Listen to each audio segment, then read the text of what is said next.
இன்றைக்கி ஃபஸ்ட்டு பூசணிக்காவை பறிச்சிடலான்னு கூடியோட வேகமாக வந்தேங்க. போன வாரம் பார்க்கும்போது அளவான பிஞ்சாக இருந்துச்சு. இந்த வாரம் எப்படியும் விளைஞ்சிருக்கும்னு நினச்சேன். ஆனால் கொஞ்சம் டைம் கேட்டிருக்குங்க. வெயிட் பண்ணி பறிச்சுக்கலாம். இன்றைக்கி பூசணிக்காவை பறிக்க முடியலன்னு வருத்தத்தோடு நிற்கும் போது தாங்க சுண்டக்காய் நான் கொத்து கொத்தாக இருக்கும்போது ஏன் கவலைப்படுறேன்னு சொன்ன மாதிரியே இருந்துச்சு. அப்படியே சுண்டக்காய் பறிக்க வந்தாச்சுங்க.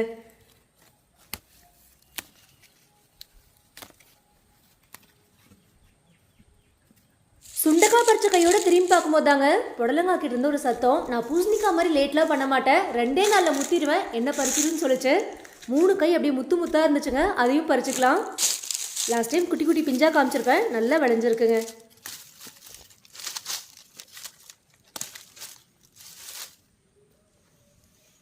புடலங்காக்கு கம்பெனி கொடுக்குற மாதிரி சொரக்காய் பிஞ்சும் நிறையா இருக்குங்க.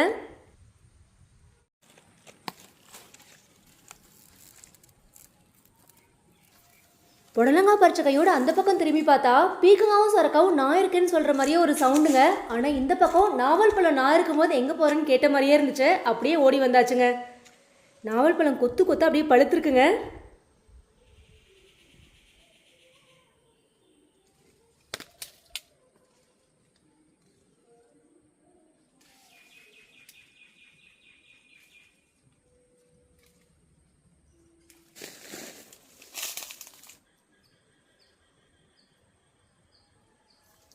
நிஜமாவே நாட்டு நாவல் பழத்தோட டேஸ்ட்டே ஒரு தனி தாங்க. எவ்வளோ சூப்பராக இருக்குது பாருங்கள். இந்த நாவல் பழம் இழந்த பழம்லாங்க இந்த மாதிரி புதருக்குள்ளே போய் பறிக்கிறது தாங்க ஹைலைட்டே. நம்மளது கொஞ்சம் அப்படி தான் இருக்குது. இழந்த பழம் பாருங்கள் அப்படியே கொட்டி கிடக்குதுங்க. இப்போ கண்டுக்கிறதே இல்லை. அவ்வளோ பழம் அப்படியே காஞ்சிருக்குங்க.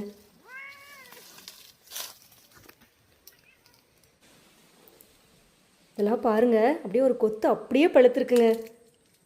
ஃபுல்லாக சுளுக்க பறிக்கிறதுக்குள்ளே போதும் போதும் ஆயிடுச்சு. இருந்தாலும் ஒன்று கூட விடலைங்க. அப்படியே அழகாக பறித்து எடுத்தாச்சு.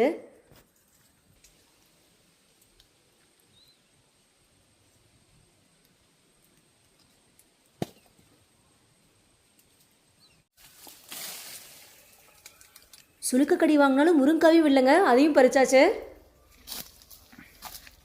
இந்த 4 நாவல் பழம் பறிக்கிறதுக்குள்ளே எத்தனை போராட்டங்கிறீங்க. ஆனால் செம்ம டேஸ்ட்டுங்க. இது ஃபஸ்ட்டு வருஷம் அப்படிங்கிறதுனால கொஞ்சம் அளவாக தாங்க காய் வச்சுருக்கு. ஆனால் வீடியோஸ்க்கு போதுங்க. அப்படியே பக்கத்துலலாம் ஷேர் பண்ணுற அளவுக்கு இருக்குது. கலர் மட்டும் பாருங்களேன். ஆனால் நாவல் பழத்தை பொறுத்த வரைக்கும் நல்லா பழமானதுக்கப்புறம் சாப்பிட்டாதாங்க அந்த டேஸ்ட்டே சூப்பராக இருக்கும்.